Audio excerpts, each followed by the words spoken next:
Many parents feel that some recording artists are exposing children to ideas and language that children are really too young to handle. Well, our guest today is Frank Zappa, a man you probably remember from the 1960s when he was with the group The Mothers of Invention. But since then, he has become a father. He has some very distinct views on the world, especially on the subject of censorship. He has testified in Congress against a proposal to put warning labels on certain albums, letting people know that the record contains obscene or sexually explicit language. Today we're going to be talking with Frank Zappa. We will hear his views on this as a recording artist and as a father, as we share in the information and celebration of motherhood and fatherhood, because every day is Mother's Day. Mother's Day.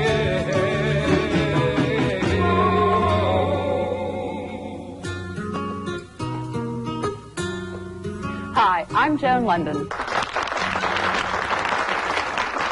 Recently, Michael was waiting in the hospital for some routine tests, and a father brought his injured leg. Coming up today on the show, we will talk to Frank Zappa about the controversy surrounding warning labels on music albums. So stay with us.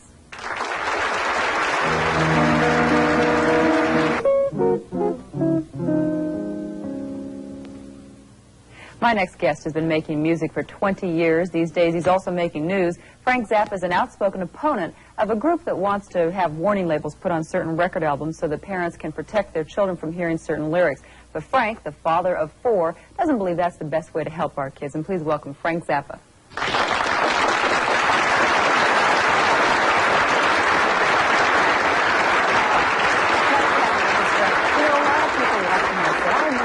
A crazy guy who did freak out. But now you're a father of 4 children. So why don't you start by telling us what are the ages of your children and tell us a little about them.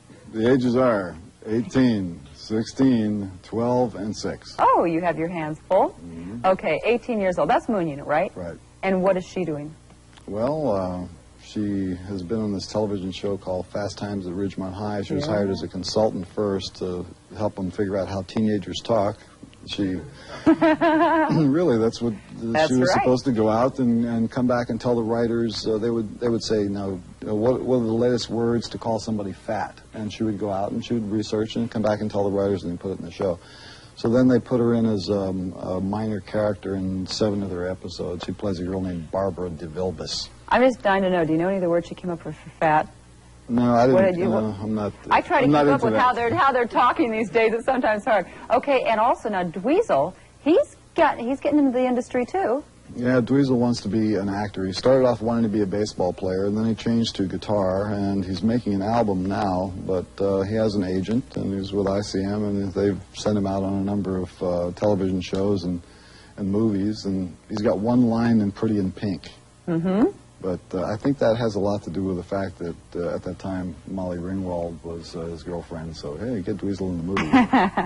And Amit, now Amit's 10, right? No, he's 12. 12 years old, okay. And what's he into? He's just passing through the ninja stage. He's just on the outside edge of the ninja stage, and he wants to be a singer. And now that he sees that his big brother is making an album, he actually sang on one of the songs on it. Somebody told me, in fact, that he sang on the album and was really great. He has a great voice. He will be a good singer, I think, and he's a natural entertainer because he's not shy. He likes to dance around, and he has he's not embarrassed about himself. You know, he'll be a fool for fun.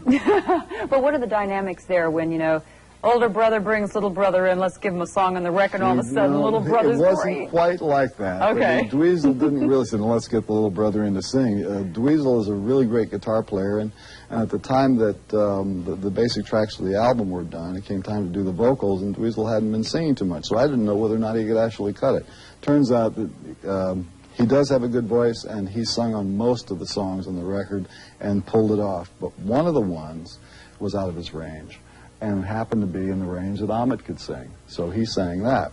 So then we found out that 2 of the other ones might have been a little bit better for Moon to sing, so she sang 2 of them. So it's the only person who's not going to be on it is Diva, and she's very angry about that. Oh, really? Because I was wondering what the dynamics would be. I mean, if there'd be any real competition or a little bit of resentment going on when they're all doing this together. I would say that Moon and Dweezil are very close, but there is a certain amount of friction between Dweezil and Amit, which is not to say that they don't like each other, but they're not as close as the 2 older ones. And Diva, she didn't get to sing, but she's 10 years old.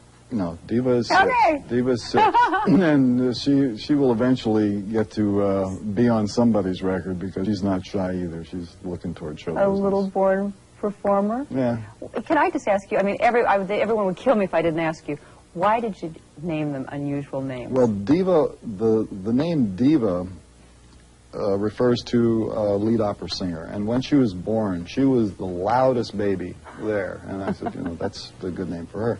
And Ahmet was named after Ahmet Erdogan, who is a guy I know who runs a record company.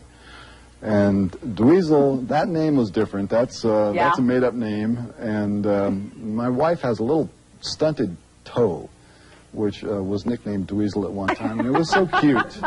So I said, okay, we'll call him Dweezil. But, does Dweezil know he's named after a little stunted toe? Yeah. Yeah? But okay. The story about Dweezil's name is when Dweezil was born with natural childbirth, you know, when let's go be natural.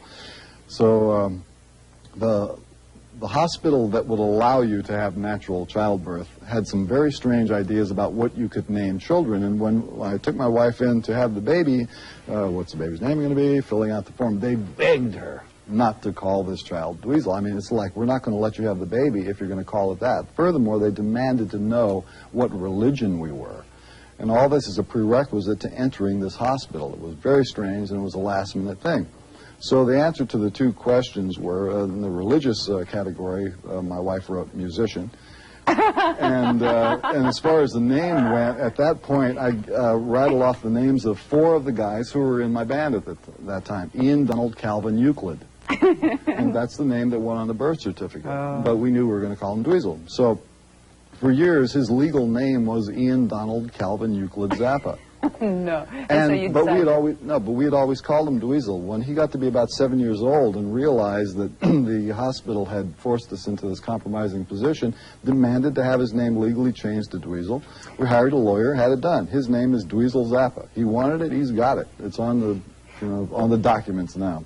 Well, you know, I think the reason probably why some people would say we don't want you to do that is because they would be afraid that it would, you know... Cause ridicule to the child? Yeah, cause ridicule. The fact of the matter is, and this still remains true, it's the last name that will get you in trouble, not the first name. Whoa. Do you think that Zappa would get them into trouble? Well, I think there's probably more controversy connected to the last name than there would be to the first name, and that's been borne out. Okay, I want to ask you more about life growing up in the Zappa household, and we'll break for just a moment, and then we'll come back and we'll talk more with Frank Zappa.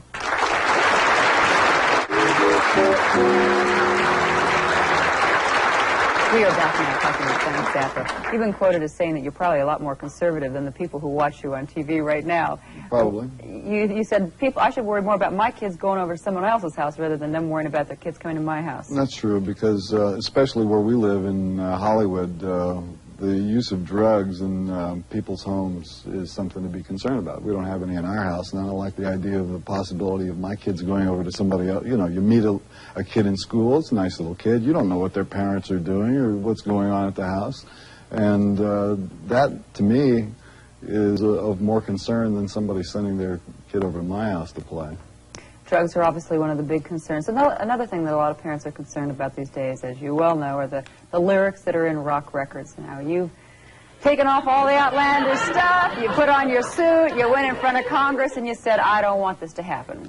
Well, you know, there's a number of good reasons for that, because what they did at that Senate hearing was a kangaroo court, and it was really just political maneuvering. It was a political opportunity, and the thing that's pathetic about what these women did was they've made this a career out of it. They're still in business. They had this bogus press conference on November 1st where they got the record industry to agree to put certain labels on certain records.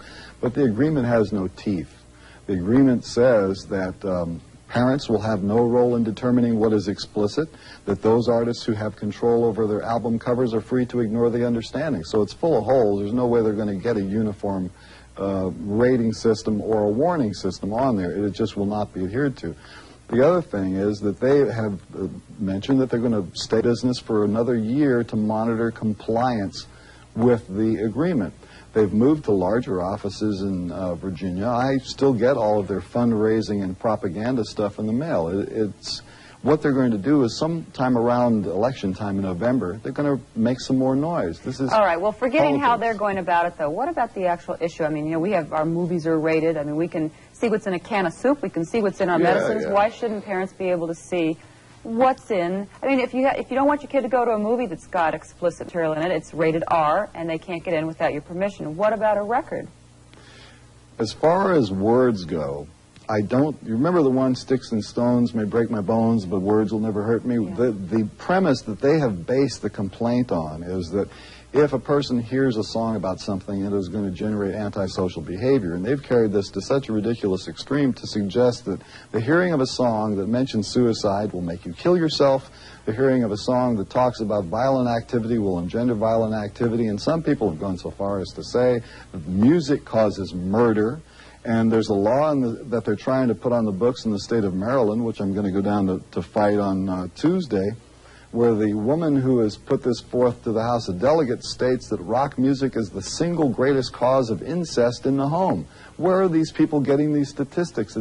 Bad facts make bad law. And here we have a situation that goes beyond record rating. This one, they want to pass a law. They want to pass a law that says, basically, I think that goes more than record rating. It says that a kid then can't go into a store and buy that record. That's right. If it's got an explicit rating on it. But what about the parent who says, hey, you know, my kid is feeling down these days with everything going on. They're doing drugs every now and then. They just broke up with their girlfriend. And I don't want him, and when he's in that depressed state, to put on a record by Ozzy Osbourne that says, suicide is the only way out, don't you know the only way out? That it could just be that one thing that glorifies it enough to say, hey, man, it's okay.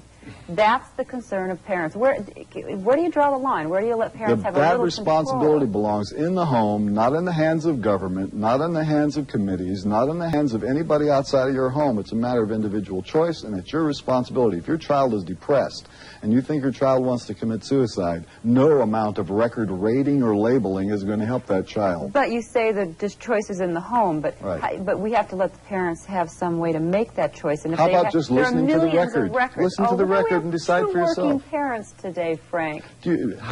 Are you willing to give up that responsibility and let somebody else make the decision for you? I think that would be a very lazy How about some parent. help in making that, in making those What choices? kind of help? I mean, The help is having a label. It's like having somebody chew your food for you. No. The help, though, I mean, I've got to take the other side of it here. Go ahead, but it's still, it's lazy. The parents say there are tons of records out there. I just want to be able to see, does this have something in it that is so explicit that the industry has decided that I should take a listen to it? And maybe it's okay. But wait a minute, if the industry is making the decision, you are presuming that community standards of Hollywood, California, or New York City are adequate for your home, which may be someplace else with a different set of standards. Well, I'm sure most parents would want the same type of group that rates movies to rate the records and not just the industry. Well, then so what are they willing choice. to pay to set up this censorship board? I mean, is the pleasure worth the pain? You're talking about having a uniform code of doing this stuff. I think that it is a fantasy.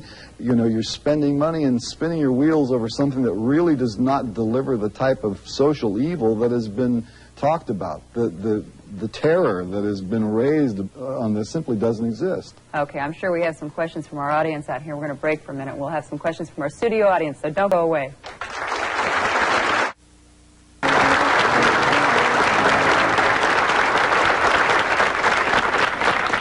are back now with questions from our studio audience for Frank Zappa. I think you've got a question right here.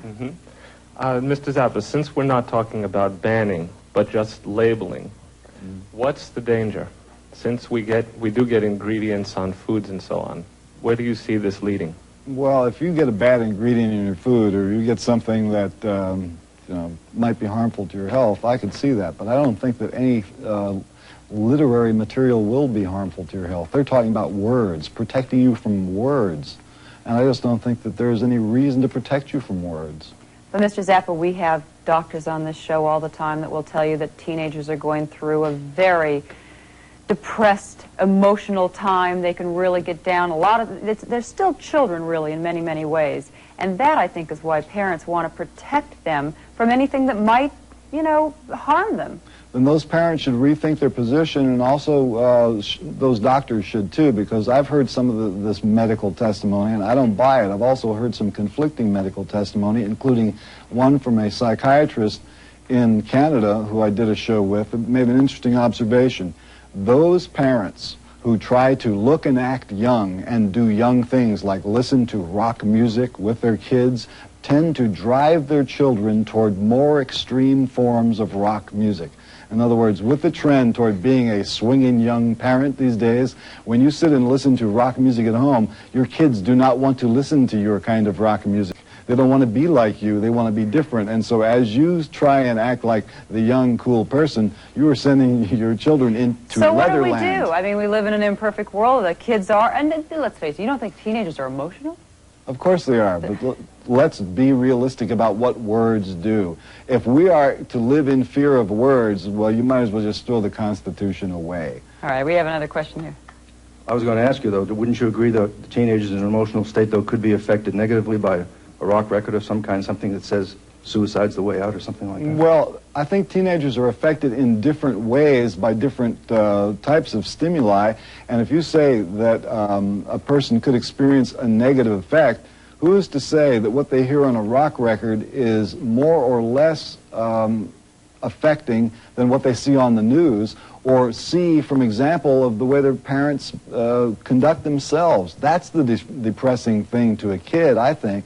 If you're growing up in a world where you think you have no future, that is not because Ozzy Osbourne says suicide solution. But in the midst of a teenage suicide epidemic around our country, It's not an epidemic. Well, it's happening more and more than it's ever happened before. Here's my statistic. Okay. The largest single incidence of suicide in the last decade was not caused by rock music. It was caused by religion, and we're talking about Jonestown.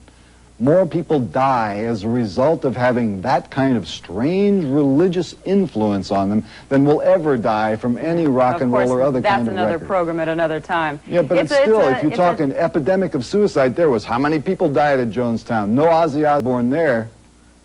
We all want to do the very best we can do as being parents, and I think a lot of the different parents always have different ideas on how they want to raise their children, but we thank you today for your ideas, and we thank you for your questions. That's it today for Mother's Day. As you can see, these are very controversial issues, so keep in touch with what's going on. We're here to try to help you do that in this ever-changing world. And if you have strong feelings one way or the other, get involved. I'm Joan London.